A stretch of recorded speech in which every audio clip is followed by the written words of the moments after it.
Estamos aqui juntamente com o pastor Naum Souza Lima, pastor fundador missionário das Assembleias de Deus Missão no estado do Tocantins. E eu quero passar a palavra para ele se apresentar a todos vocês aqui. Olá, queridos. Estamos nesta tarde agradecidos a Deus por este momento de estarmos sendo entrevistados pelo aluno da faculdade, Tiago. E para isso nós vamos estar aqui atentos às perguntas e respostas que teremos que dar. Vamos falar sobre a origem e a conversão, de como iniciou a Assembleia de Deus Missão no estado do Tocantins. Pastor Naum, antes do senhor vir para o Tocantins, como era a sua vida? Como foi o seu encontro pessoal com Cristo? Onde e quando aconteceu a sua conversão? Olá. No ano que nós aceitamos a Cristo como nosso Salvador, eu tinha tido quando criança um sonho, e nesse sonho uma pessoa me dava um tiro e eu cresci com aquilo, com aquele sonho. E no dia que eu aceitei a Cristo como meu Salvador, eu estava indo com os amigos a um baile de carnaval. E quando de repente chegamos em frente à Assembleia de Deus Missão, na cidade de Sumaré, São Paulo, município, um bairro de Fátima, e eu tive a realização daquele sonho. E na hora eu disse aos amigos que eu não iria mais, porque era meu último dia. E ali eu me direcionei, era em frente à igreja, me direcionei ao templo, e já com o intuito de aceitar a Cristo como meu Salvador. E logo dali nós começamos uma mudança na nossa vida espiritual, na minha vida espiritual. O senhor já tinha entrado dentro de alguma igreja evangélica ao longo do decorrer da sua vida? Sim, eu já tinha participado de alguns cultos de rua, né?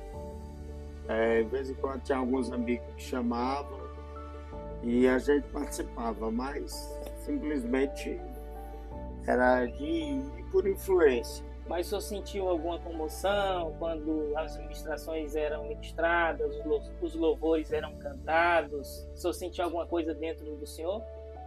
Sim, uma certa oportunidade eu trabalhava comigo um moço até da congregação cristã no Brasil, era o mecânico nosso, e ele me levou num templo da Assembleia de Deus, e lá eu vi alguns louvores e até fiquei com um hino no coração ali por muitos anos. Até hoje eu aprendi aquele hino naquela noite, cantado por um senhor que havia contou naquela noite um testemunho, que ele tinha dado um derrame e Jesus curou ele. E ele cantou o hino, e eu fiquei com aquilo, ficou gravado, né? Aquele moço da congregação foi um canal, foi a pessoa que me levou a primeira vez no templo da Assembleia de Deus. Então foi ele que semeou a semente do Evangelho Exato. no coração do Senhor. Isso. E o louvor do irmão que fixou no seu coração. O que o senhor sentiu naquele momento e como isso mudou a sua trajetória quando o senhor chegou na Assembleia de Deus? Quando eu aceitei a Cristo, ali já foi eu senti como eu estava tomando uma decisão que jamais eu poderia voltar atrás. Era uma decisão permanente, né? E jamais eu podia decepcionar a mim mesmo. Era uma decisão definitiva. Que não tinha mais como voltar para trás. Exatamente. Como o senhor percebeu o desenvolvimento ministerial depois da sua conversão? Logo em seguida que eu aceitei a Cristo, o meu pai na fé, o pastor que pregou, que orou por mim, ele me envolveu muito na obra, inclusive me levando para morar na casa dele. E com aquilo, todas as visitas que ele fazia, que eu sempre estava com ele. Ele ia pregar em alguma igreja com ele, ia passar a reunião de obreiro, me levava. Então, eu já tive uma vida, já comecei a me envolver com a obra. No começo da sua No conversão. começo da minha fé. Houve algum episódio marcante na vida do Senhor, como livramento, cura, alguma palavra profética, se Deus usou alguma irmã ou alguém, que Deus tinha algo mais poderoso na sua vida, algo mais profundo, um chamado específico? Teve várias, em algumas ministrações e alguns trabalhos de avivamento, várias profecias, né? Sempre que a gente recebia uma profecia, era em torno disto, de envolvimento com a vida ministerial. Quando e como surgiu o desejo de trabalhar na obra missionária? Como que aconteceu isso na vida do senhor? Lembro que, numa certa feita, o templo sede trocou as bancadas da igreja. Como o templo sede era grande, então enviou para as congregações vários bancos. E eu me lembro que eu fui buscar com o pastor congregacional e na estrada a gente começou a conversar. Na viagem a gente começou a conversar da obra missionária e ele me falou o que era que eu achava da obra missionária. E naquele dia eu disse a ele que Deus já tinha me dado uma cidade, tinha me dado um estado e eu já, como diz, eu já namorava com o mapa do estado do Tocantins. Mesmo sem conhecer a capital de Palmas, Deus já havia me dado. E como que isso aconteceu? Foi por meio de sonho? Foi por meio de visão? Sonhos. E depois dos sonhos, teve várias revelações. Não falava do estado, falava do norte, da região norte do estado. E com isso as coisas foram acontecendo. O senhor ainda consegue recordar como foi a voz de Deus, especificamente, para conduzi-lo até o estado do Tocantins? Eu lembro que nós tivemos, quando eu tive um sonho, né? Primeiro sonho, e daquele primeiro sonho eu ouvi a voz de Deus falando comigo e começamos a orar, né? Depois Deus preparou um companheiro, um amigo, um missionário, e nós começamos a orar juntos em prol do trabalho missionário. Até o dia que Deus começou a falar das próprias irmãs de oração. E isso tudo o senhor fez enquanto solteiro, era solteiro. Iniciou a chamada solteiro, começou a fazer a obra de Deus solteiro. Exato. Até que o senhor foi enviado para a capital de Palmas, no estado do Tocantins. Isto. O senhor tinha quantos anos quando o senhor foi enviado para o Tocantins? 23. 23 anos. O senhor poderia descrever as condições espirituais e sociais da região quando o senhor chegou? Palmas era uma cidade que estava começando, então tinha uma facilidade de evangelizar, devido a ter gente de todo o país, aliás, de todo o estado da Federação Brasileira. Então, tinha nordestino, tinha paulista, tinha gente do Rio Grande do Sul, e nisto havia uma facilidade de evangelismo. Então, tal que quando sempre Onde a gente estava, nós estávamos rodeados de pessoas nos nossos cultos evangelísticos. Quando o senhor chegou ao Tocantins, o que é que o senhor trouxe na bagagem? O senhor tinha recurso financeiro suficiente para o tamanho da obra que Deus tinha, ou o senhor chegou exatamente por meio da fé e de uma palavra que Deus liberou sobre o seu chamado? Fé, nós tínhamos simplesmente aí o meu FGTS que eu ia receber durante aquelas parcelas, né? Que nos ajudou. Mas desde quando a gente chegou, as coisas começaram a acontecer. Deus começou a preparar pessoas. Um exemplo, eu me lembro que quando chegamos, nós fomos comprar colchão, comprar fogão, né? Comprar as coisas para a gente começar a ter os primeiros passos. E o moço da loja, o vendedor, disse: eu estou sentindo no meu coração de não cobrar nada de vocês, de doar. Tudo que vocês estão comprando, vocês são missionários, de sim. E ele nos doou, né? Fez uma doação de tudo aquilo que a gente ia comprar. Nós saímos da loja abastecido e sem gastar. Então ali Deus já estava confirmando a nossa chamada ministerial do senhor. Exato. Então o senhor largou tudo para trás que o senhor tinha em São Paulo, largou o emprego, largou a sua vida e dedicou tudo à obra missionária. Exato.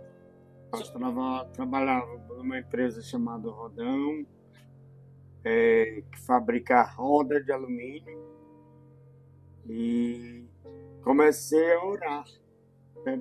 Porque era uma empresa que não mandava ninguém embora.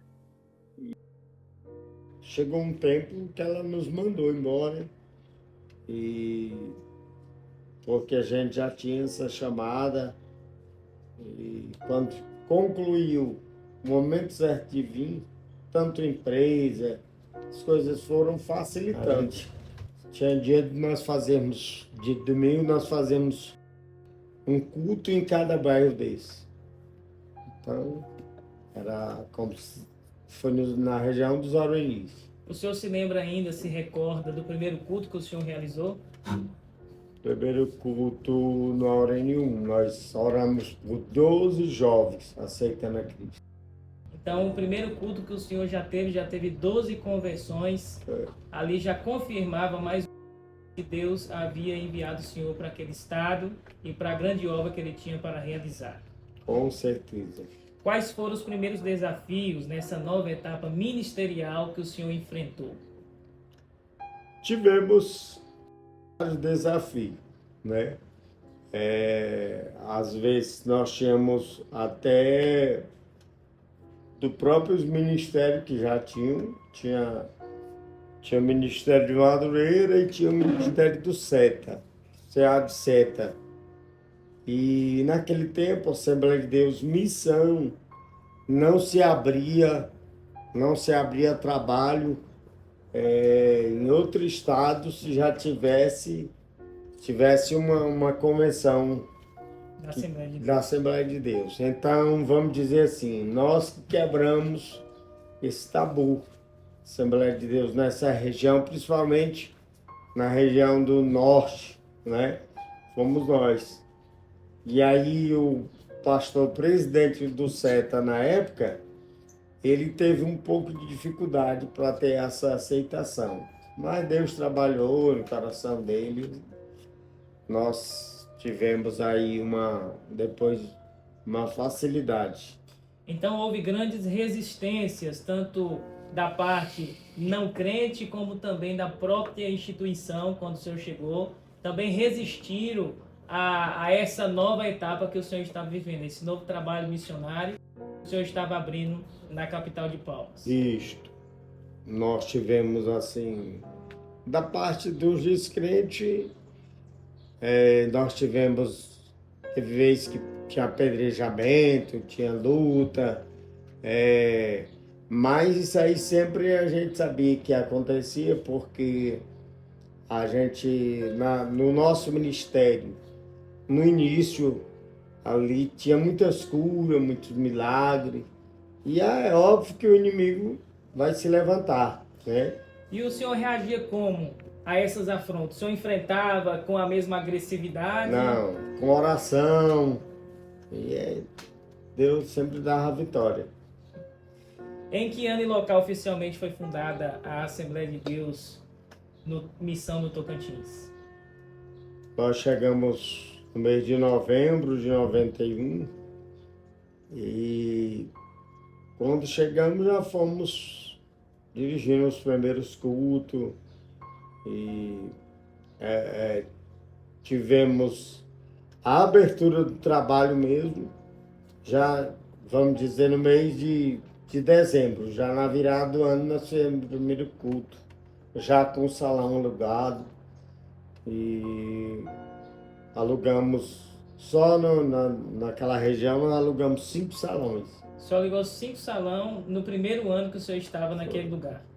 Exato. E como é que o senhor conseguia administrar essas 5 localidades que o senhor estava? No início, nós fizemos assim, cada dia nós estávamos era de segunda a domingo, né? Nós não tínhamos paradeiro. Então, depois Deus foi preparando os líderes, os dirigentes. Nazaré, Deus preparou um pastor, o pastor Raimundo Pereira, e veio ele e toda a família dele, os irmãos. E o trabalho cresceu, né? Ele ficou com a gente durante 6 meses, depois ele se mudou, mas com isso o trabalho teve uma grande relevância. Então, o primeiro templo era um templo alugado, mas antes o senhor fazia culto ao ar livre, antes de alugar esse templo. Isso o senhor ficou por volta de meses realizando culto ao ar livre. Isso, na casa dos irmãos. Na casa dos irmãos. Quem foram os primeiros irmãos e obreiros que estiveram ao seu lado? Nós chamamos o Otoniel. Otoniel já era crente e veio nos ajudar. Tivemos o irmão João Bucarrica, que veio do estado do Pará, de mudança. E quando ele se mudou, que encontrou com a gente, já foi trabalhar. Pastor de Jesus, um presbítero lá nas Armas, né, que também veio de mudança do estado do Maranhão. Pastor Raimundo Pereira tinha vindo do estado do Pará para o Tocantins. E enfim, foram vários companheiros, alguns que a gente ia ganhando, já ia fazendo deles obreiros. O senhor lembra da primeira conversão após a fundação? Alugou o templo, o senhor já lembra da primeira pessoa que veio a Cristo naquele dia? Nós tivemos, eu lembro que tive uma família do irmão Paulo, com a esposa, os filhos criança, e teve vários outros. Houve algum milagre, algum mover do Espírito Santo que marcou o início daquela fundação da igreja, que até hoje marca ainda a vida do senhor? Me lembro que um dia nós fomos dirigir um culto no Aurênio 2 e teve alguns impedimentos, o som queimou, os cachorros estavam atrapalhando devido não tinha mais o som ali para a gente fazer o culto. E fizemos uma oração ali na rua. E depois daquela oração calmou-se. E nós fizemos o culto e no final do culto nós oramos por uma criança que nunca tinha andado. E ela já ia para os seus 6 anos. E Jesus curou aquela criança naquele dia. O irmão Paulo, me lembro que eu pedi para o Paulo pegar a mão da criança e mandar ela andar. E com aquele milagre, várias pessoas vizinhas vieram para o culto, né? E ficou marcado aquilo na nossa vida, porque a gente viu que o impedimento era no início. Depois, quando terminou o culto, nós ligamos o som novamente, o som ficou perfeito, não teve nada. Estava tendo uma guerra espiritual para que não acontecesse aquela manifestação divina naquela localidade. Exato. Como a comunidade local reagiu à presença da igreja naquele tempo?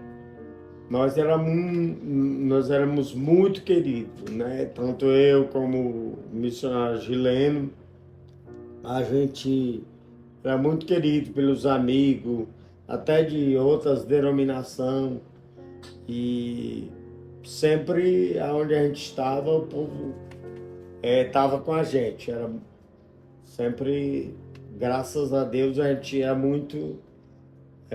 Nunca tivemos só. Para onde a gente ia, a gente era acompanhado de um grupo de pessoas. Como o senhor viu a mão de Deus sustentando a igreja ao longo dos dias que o senhor estava na capital de Palmas, no Tocantins? Foi um crescimento. Eu me lembro que o primeiro batismo, nós batizamos 68 pessoas. Então foi um crescimento que nos deu muita alegria. Eu lembro que foi enviado na época o pastor Maciel Santana, né, Saraiva, foi enviado para Palmas. Junto com ele veio hoje pastor, né, pastor João Amaro, que foi pastor presidente nosso ainda. Na época era só cooperador. E o trabalho cresceu, tomou uma dimensão. Era um tempo sofrido, mas um tempo de muito milagre, muitas bênçãos, de muita salvação de almas, batismo, grande crescimento. Por quanto tempo o senhor esteve solteiro, pastoreando as igrejas ali naquela capital? Durante 2 anos.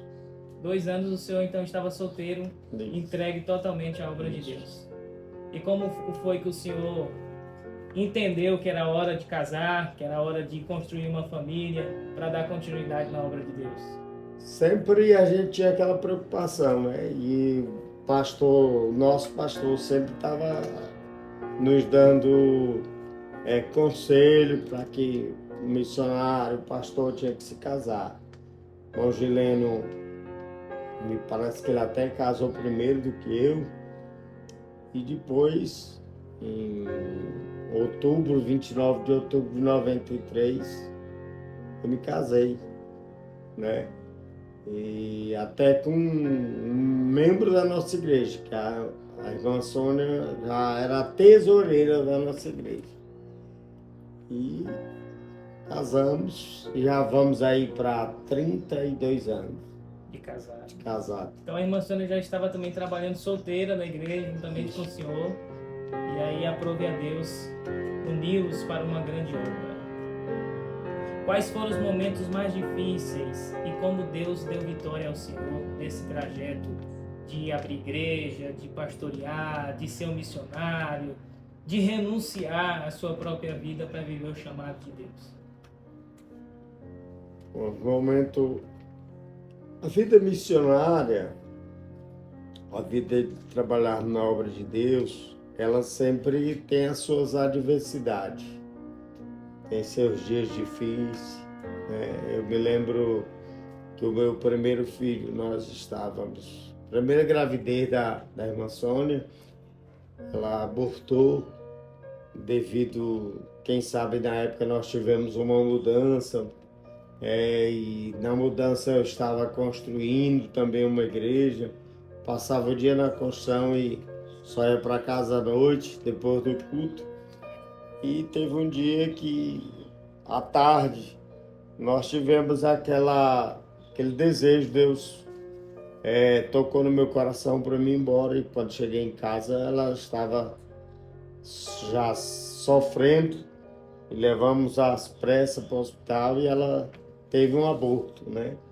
Então foi um tempo assim que a gente entendeu que devido, quem sabe, a nossa era um momento que naquela época difícil financeiramente, e a gente se envolvia tanto na obra que deixava, vamos dizer assim, deixava a desejar, até porque eu ia lá para o trabalho, para o templo, e estava em construção e só voltava depois do culto. Mas Deus deu graça, nós logo em seguida depois as coisas se organizaram. Quantos anos que o senhor ficou na cidade de Palmas, no Tocantins? 10 anos e 11 meses. Nesses 10 anos e 11 meses, o senhor focou somente dentro da capital ou o senhor avançou com trabalho para fora, nas cidades circunvizinhas? Abrimos trabalho fora também. Teve trabalhos abertos fora, na cidade vizinha, cidade mais próxima, né? E foi muito bom. Um exemplo, Paraíso. Eu lembro que tivemos foi aberto trabalho lá. E Lajeado eu ainda abri bem no começo. E outras cidades, Biracema, depois Tocantinha, até eu falei que não saí, mas eu fiquei 6 meses em Tocantinha para abrir um trabalho. E ficamos lá e o trabalho cresceu, foi abençoado, deu fruto. Que papel tiveram a oração, o jejum e a perseverança na sua caminhada? Nós vemos assim que era um período que eu e o meu companheiro, nos 2 primeiros anos, a gente tanto orava muito como jejuava. E a gente sabe que era um período bem difícil, mas com esses meios que nós tivemos, com essas armas da oração, do jejum, cada culto era um melhor do que o outro. Milagres, cura, né? E isto eu vejo que Deus nos proporcionou tudo através da oração, dessas armas, a oração, jejum, consagração, evangelismo pessoal. Houve um momento nessa caminhada que o senhor pensou em parar, em desistir, largar tudo e voltar a ter uma vida normal? Não. Graças a Deus que sempre a gente, mesmo no meio das dificuldades, a gente sempre a gente olhava para a Bíblia. O próprio Cristo, ele disse que quem põe a mão no arado e olha para trás não está apto, né? Então a gente se preocupava com isso. Não, aqui não pode parar, é olhar para frente, tocar o barco, remar e ir até o fim. Após o senhor ficar 10 anos e 11 meses na cidade de Palmas, do Tocantins, o senhor foi para qual cidade do estado? Fui enviado para Araguaína. Pastor Suimar assumiu a Palmas. Na época nós tínhamos, antes do pastor Suimar, o pastor João Amaro, que nós auxiliávamos e ajudávamos. E nós fomos enviados para Araguaína e ficamos em Araguaína durante 10 anos também, e alguns meses. E foi... Quando o senhor saiu de Palmas, quantas igrejas o senhor deixou abertas? Quantas igrejas o senhor abriu naquele tempo? Um exemplo, quase todas as igrejas que tinha no ministério, nós passamos por ela, pastoreamos, dirigimos, né? Mas só que na época, quando saí, eu vejo que eu creio que nós estávamos aí dentro de Palmas, umas 13, 14 igrejas. Não me lembro, não me recordo bem. Mas tinha várias igrejas. Só dentro da capital, fora cidades vizinhas que o senhor já tinha ido abrir, já estava com o trabalho aberto. Quando o senhor chegou a Araguaína, como estava o estado da igreja? Araguaína, quando eu cheguei em Araguaína em 2003, Araguaína tinha a sede, uma congregação numa cidade chamado Pau-d'Arco, a 100 e tantos quilômetros, 180, me faz da memória. E tinha uma congregação no Céu Azul e outra no setor, setor patrocínio. E quando nós entregamos, quando fomos embora, 2013, creio por aí assim, 2014, nós deixamos aí, ao todos, entre cidade e Araguaína, ficou 42 igrejas. 42 igrejas que o senhor deixou durante 10 anos, que o senhor ficou presidindo o campo de Araguaína.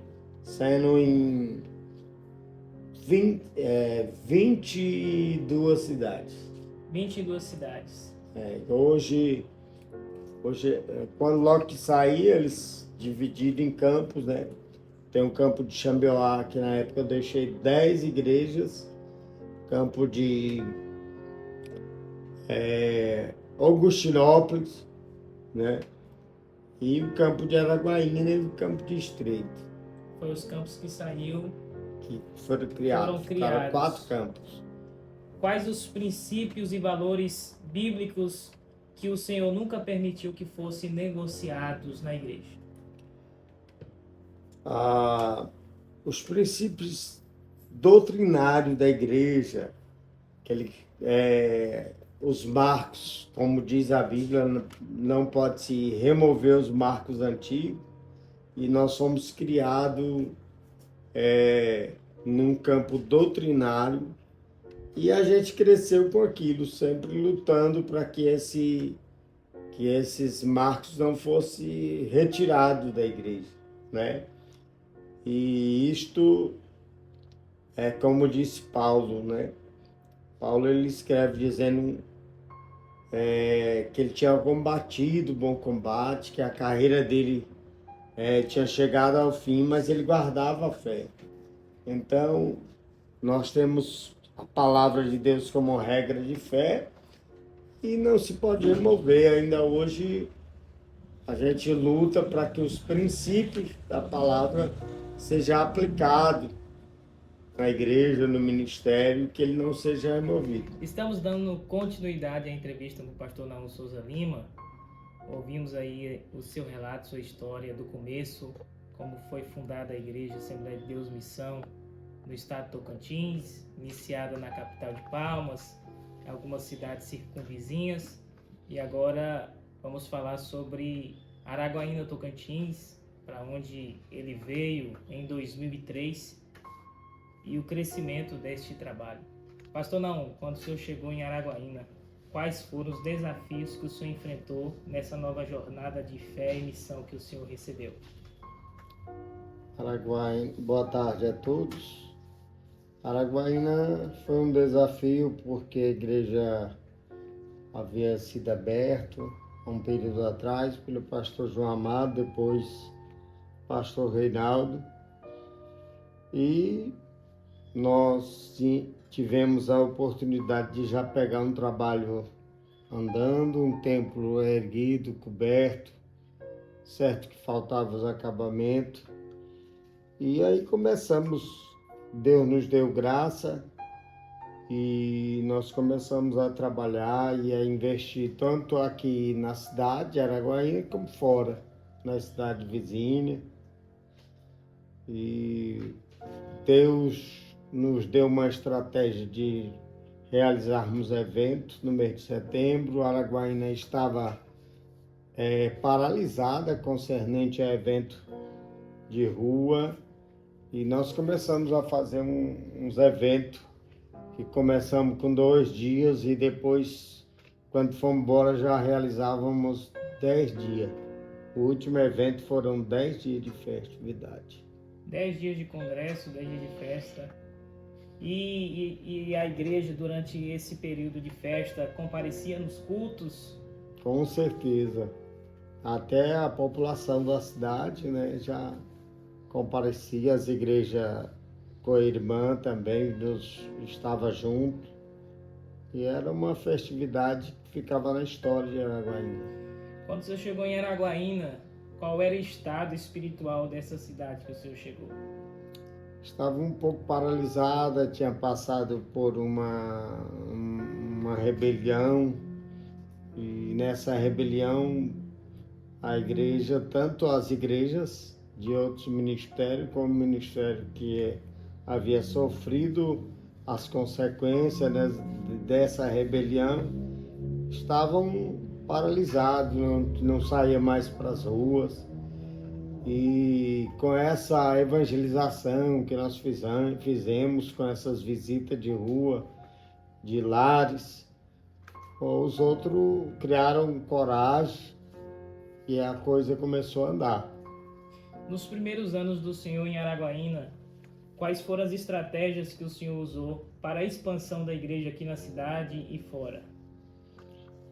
Nós trabalhamos com evangelismo, com passeata de rua, e na cidade vizinha nós começamos por Wanderlândia, abrimos Dacinópolis, abrimos Tocantinópolis, Luzinópolis, Lagoa de São Bento, e abrimos em Augustinópolis. Várias cidades do Bico foram agraciadas pelo trabalho que nós fizemos de evangelismo e abrimos, inclusive deixamos um campo. O Augustinópolis ficou como uma sede de um campo quando nós saímos. Diante desse crescimento que o senhor contemplou com os seus próprios olhos, as reuniões de obreiros que o senhor fazia aqui em Araguaína, dava cerca de quantos obreiros? 160, 180, nas nossas assinaturas de frequência, né? Teve reunião que deu até 200 obreiros. E todos esses obreiros exerciam ministério no campo inteiro? Isso estava incluído os diáconos, né? Presbítero e pastores, evangelistas de todo o campo. Obreiros que, às vezes, missionário, missionária, diáconos, e assim sucessivamente. Quais foram os milagres que marcaram o ministério do Senhor aqui em Araguaína, Tocantins? Araguaína, como diz, a gente teve vários trabalhos que foram realizados com milagres e que ficou na história, né? E nós temos só em agradecer a Deus. Diante desse cenário de crescimento que o senhor vivenciou e vivencia no seu ministério cotidiano, o senhor ainda tem algum sonho para expandir ainda mais o reino de Deus aqui na terra? O senhor deseja ainda mais e mais longe? Ainda queima essa chamada no seu coração aqui ainda?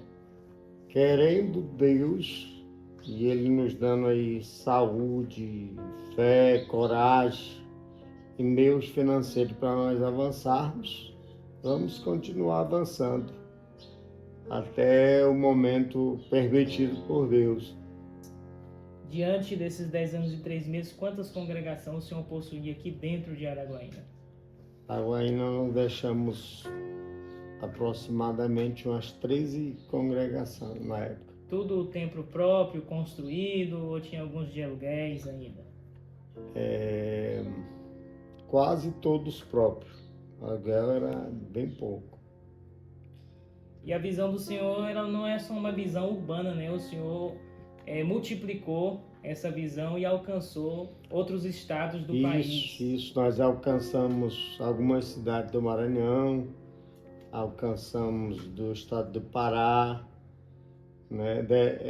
Alcançamos Boa Vista de Roraima, quando estávamos, tudo foi, como se diz, quando nós estávamos aqui. Glória a Deus.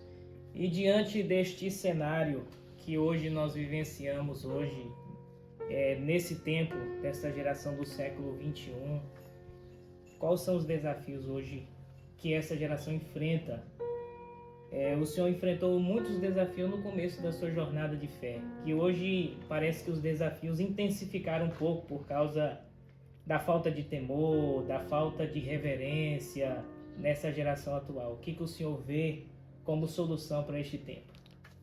Vejo que precisa, nesse presente século que nós estamos, nesse período em que estamos, a igreja ela passa por uma decadência espiritual, levada às vezes por movimento e não por um avivamento de arrependimento, né? Porque quando tem arrependimento, automaticamente vem o avivamento. E nós estamos vivendo num tempo que o povo estão, como diz, estão acomodados, né? E pouco coração, e quando tem pouco coração, tem pouco poder. A gente vê poucos milagres, ninguém não vê mais crente dando testemunho do que Deus está fazendo. E tudo isto, creio eu, que a falta de um envolvimento maior da igreja, dos crentes se envolverem com oração, com a palavra, com a pregação do evangelho, deixar um pouco de lado os movimentos proféticos, onde às vezes a gente vai ver profeta profetizando de si mesmo. Então tudo isso tem esfriado a igreja, tem trazido para a igreja uma regressão, né? Em vez da igreja crescer, a igreja está acomodada, diminuindo. O crédito que a igreja tinha precisa de ser resgatado, e esse crédito ele vai ser resgatado através da palavra, da oração, do temor a Deus, do evangelismo pessoal com mais intensidade, e assim sucessivamente. Pastor, não, hoje a gente percebe uma dificuldade muito grande na vida de a maioria dos obreiros em relação à família. Como foi e como é que a família do Senhor, seus filhos, sua esposa, lida com o seu chamado? Sabemos que não é um chamado fácil, é um chamado que abrange o país inteiro, não só o país, mas o mundo. Como é que a sua família lida com o seu ministério? É algo tremendo em toda a história do Evangelho. O líder ele precisa de ter um equilíbrio espiritual para que ele possa concentrar a família e ter a família no Evangelho, não é? Nós vemos que há uma fragilidade muito grande entre os líderes. Quase toda família tem pessoas desviadas que foram criadas no Evangelho e hoje, quem sabe com as adversidades que passaram, não suportaram, né? Eu vejo na história bíblica que Noé, ele teve uma facilidade em sustentar a família. Ele não colocou na arca pessoas de fora, mas a família dele, ele trouxe todo mundo para a arca. Já foi diferente de Ló, que ele não conseguiu tirar de Sodoma e Gomorra toda a sua família, e principalmente, né, a mais ligada a ele, que era a esposa, que ficou para trás. Então, precisamos ter um equilíbrio espiritual. Pastor, não, qual é o conselho que o senhor deixaria para os pastores e para as suas famílias? Sabemos que o senhor tem uma família de pastores, os filhos se tornando pastores, caminhando a mesma caminhada de fé que o senhor tem caminhado na sua vida. Sei que é um privilégio muito grande para o senhor, que é pai, que é ministro do Evangelho, ver os filhos caminhando essa mesma pisada que o senhor tem caminhado ao longo da vida. Conselho que o senhor deixaria para as famílias de pastores, para os filhos dos pastores e para os pastores a conduzir-lhes a sua casa com autoridade, como o senhor tem conduzido?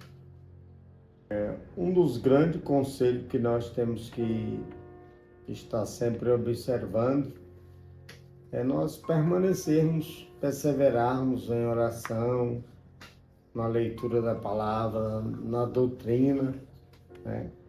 E pedindo sempre misericórdia para Deus.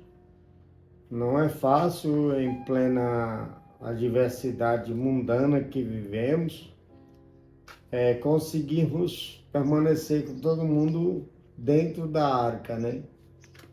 Mas também não é impossível. A Bíblia diz que não é nada impossível para Deus. Então, vamos perseverar, orando, buscando e agindo, né? Transmitindo aí o de melhor, como diz a própria palavra, tanto para os de casa como para os de fora, para que não viemos de maneira nenhuma sermos envergonhados pelo nosso próprio inimigo, que é o inimigo de nossa fé. Então, o comportamento do obreiro em casa, fora de casa, contribui para que a família siga as mesmas pisadas da fé que o pai, o líder, tem seguido. Com certeza, né? Tanto família como igreja, ela vai se espelhar no seu líder. E você, como líder da família, deva ser como um espelho, deva refletir, como disse o apóstolo Paulo, na sua família, né? Isso, glória a Deus.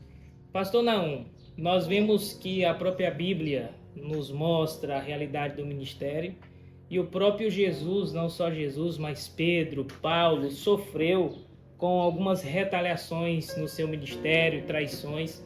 Como que o Senhor lida diante do cenário que nós vivemos de incentivar, de investir e sofrer também algumas retaliações, algumas traições ao longo do ministério? Como que o Senhor lida com isso?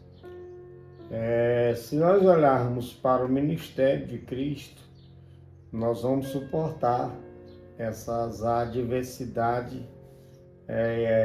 como você falou a respeito da traição.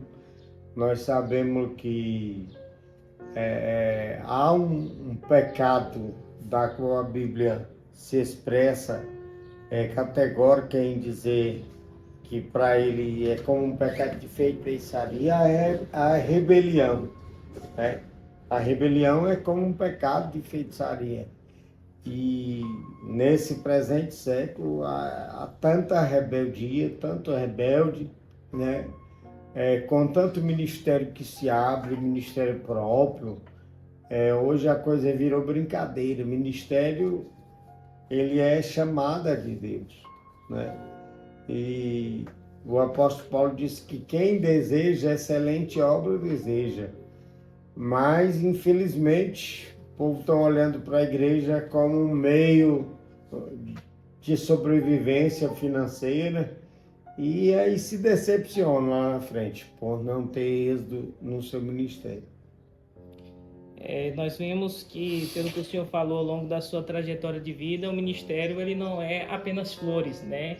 Ao longo da sua trajetória, o senhor enfrentou e enfrenta espinhos que são maiores do que as flores do caminho. Com certeza, a rejeição, né? Assim como Cristo foi rejeitado, a gente tem que se conformar. Quando for rejeitado, significa que seu ministério está sendo aprovado pelo Senhor. Sim. Não é? A rejeição, a perseguição, a inveja, a ciúme, e tudo isso aí é superado com a palavra, com a oração e com perseverança, né? O senhor disse que ficou em Araguaína cerca de 10 anos e 3 meses. Como foi que o senhor descobriu essa chamada de alcançar outras nações por meio da missão que o senhor te entregou? Aonde o senhor estava? Como foi que o senhor descobriu essa chamada de alcançar outras nações? Nós tivemos a oportunidade, eu tive a oportunidade de passar uma temporada fora, com uma grande experiência, né, que tivemos na Europa por um período de tempo. Não foi um tempo como a gente queria, devido a gente ser submisso ao ministério. E nós tivemos uma oportunidade de ficar um tempo na Europa e visitando e dando apoio a outras igrejas do ministério em outros países próximos a Portugal. Como tivemos na Espanha, tivemos num outro país próximo, Áustria. na Áustria, né? A Áustria foi onde nos deixou assim grande experiência. Tivemos visitando um campo de concentração do Hitler, né? E ali a gente pôde sentir o peso, a responsabilidade de evangelizarmos. Vimos ali, a gente sentiu, quando eu tive a oportunidade de estar lá no campo de concentração, a gente pôde ver a necessidade, o quanto que os judeus sofreram, e o povo precisa ser alcançado pelo Evangelho, né? A Áustria é uma região que precisa, embora tenha bastantes missionários, mas ela sempre vai precisar que seja mais sediada pela palavra. Quais foram os desafios que o senhor enfrentou na sua chegada a Portugal? Qual a diferença da cultura que o senhor achou do Brasil para a Europa e os desafios que o senhor enfrentou? Portugal é um país onde os africanos estão sempre lá em Portugal. Há bastante africano. Então, a cultura da África é uma cultura onde eles trazem bastante esses rituais malignos, né? E nós enfrentamos na Europa, em Portugal, nos cultos, cada vez que uma pessoa aceitava Cristo, havia uma manifestação demoníaca. Então a gente viu isto, mas tive a oportunidade de entrar na casa de português, de orar e retirar de lá os rituais que eles deixavam, que os bruxos, por exemplo, Portugal chama bruxo, aqui nós chamamos macumbeiro, mas lá é bruxo mesmo. E quantas vezes nós visitamos família que nós visitava de manhã e à tarde os bruxos iam querer desmanchar aquilo que a gente fazia. Mas Deus nos deu vitória e tivemos, em cada lugar que a gente ia, o nome de Jesus era glorificado. Glória a Deus. E o crescimento da Igreja de Portugal, como foi o crescimento? Quando o senhor esteve à frente do trabalho, como o senhor recebeu e como o senhor entregou o trabalho missionário? A igreja de Portugal, lá em Lisboa, né, que era uma igreja só em Lisboa, ela já era uma igreja muito boa, muito avivada, e nós tivemos a honra de ficar lá por algum tempo, e amando dos nossos pastores, nós mudamos de lugar, mas entregamos uma igreja muito abençoada, uma igreja com muitos membros e muito avivada, povo muito animado, não é? Foi uma experiência tremenda que tivemos ministerial naquele país. Após a estadia do senhor na Europa, o senhor retorna ao Brasil para uma nova missão, dando continuidade à missão que o Senhor lhe entregou ao longo desse período. E quais foram os novos desafios que o senhor enfrentou através deste retorno ao Brasil? O senhor foi conduzido para onde após sair de Portugal? Tornamos para a cidade de Estreito, no Maranhão, uma cidade muito boa, e tivemos por ali algum tempo, né? Um tempo abençoado pelo Senhor. Depois voltamos para a Europa novamente retornamos ao Estreito e hoje Deus nos deu a graça de estar em Araguaína novamente. Glória a Deus. Vemos que o ministério do Senhor é um ministério evangelístico, missionário, em que o Senhor continua investindo em missões, independente de onde o Senhor está. O Senhor tem sempre esse desejo. Vemos aí o relato da vida do Senhor, o Senhor investindo na África, uma obra missionária muito precária, mas que o Senhor tem dado esse apoio, mostrando que o ministério é muito mais do que a gente vê. O ministério é feito com entrega total e vemos isso com o Senhor. E qual é o conselho que o Senhor dá para essa nova geração? Continuar com essa chama no coração, entender que o ministério não é apenas uma posição, mas uma entrega completa ao reino de Deus. Exatamente. O ministério é uma renúncia, né?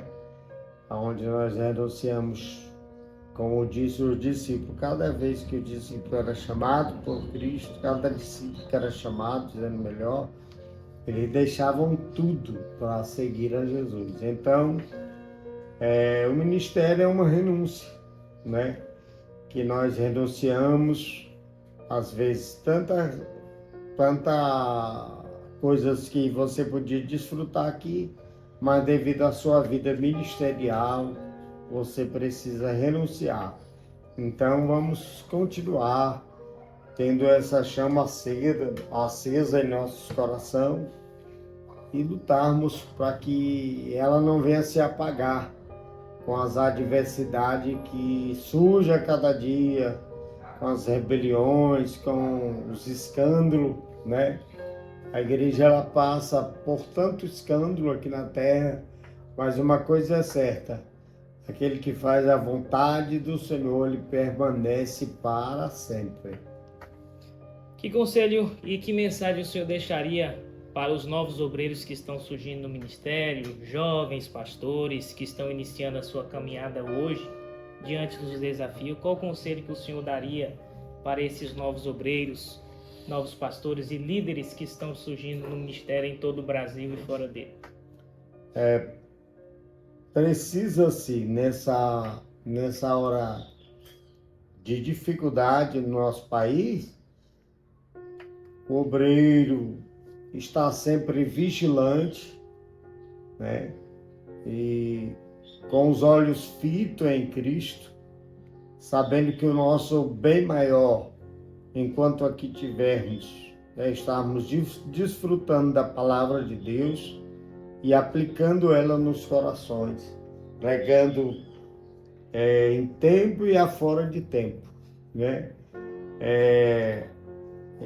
Como diz a palavra, a noite vem em que nós não podemos trabalhar, então nós precisamos trabalhar hoje. Faça alguma coisa pelo Evangelho, evangelize, fale de Cristo, persevere em oração, persevere em comunhão com o Reino e olhando para Cristo, né, que é o autor, é o consumador da nossa fé e da nossa salvação. Se nós olharmos para os dias atuais, nós vamos parar no meio da caminhada. E nós não somos daquele, como diz o escritor aos Hebreus, não somos daqueles que recuam para a perdição. Nós somos daquele que avança para a conservação da nossa alma. Então, a hora de avançarmos, é a hora de perseverarmos, é a hora de orarmos e buscarmos a Cristo, enquanto nós podemos achar. O que o Senhor espera das futuras gerações da Assembleia de Deus Missão no estado do Tocantins? Hoje, nós fazemos parte. Quando eu falo nós, eu estou falando eu, ministério, família da Assembleia de Deus Conadetins, que temos como nosso presidente, pastor Claudemir Lopes. Tivemos a honra, a satisfação de poder criar, na criação da convenção nós estávamos, e eu creio que enquanto nós tivermos força, vamos estar batalhando, lutando para que ela cresça. né, o estado de Tocantins seja abençoado com a palavra de Deus. E, enfim, né? Se o senhor pudesse resumir a história em uma frase de fé, qual seria? Perseverança, né? Perseverando em oração, em palavra, na doutrina da palavra, e esperando pela volta de Cristo. Os dias que nós estamos passa tão depressa e nós precisamos estar atentos, porque a qualquer hora desta Jesus vem. Glória a Deus. Estamos na parte de finalizar a nossa entrevista e eu queria que o senhor fizesse uma oração por essa nova geração que está se levantando. Também gratidão a Deus pelo lindo ministério que o senhor tem lhe entregado e pelas futuras igrejas que nós ainda abriremos ainda com fé em Cristo Jesus, e pedindo ao Senhor que o Senhor abençoe essa nova geração e a continuidade desse trabalho que vai crescer até a volta de Jesus. Amém. Querido Deus, eterno Pai, te louvamos e te adoramos pela tua bondade e pedimos que o Senhor venha nos cobrir com a tua graça, com a tua misericórdia e dando para cada obreiro, tanto do nosso ministério como dos ministérios de igrejas co-irmã, a autoridade para curar os enfermos e fazermos o teu ID, curarmos os enfermos, pôr em liberdade os cativos, para que teu nome, Senhor, seja glorificado. Nós oramos nesta tarde, acreditando na manifestação do teu Espírito. Fica conosco, nos dá vitória, para a glória do teu santo nome.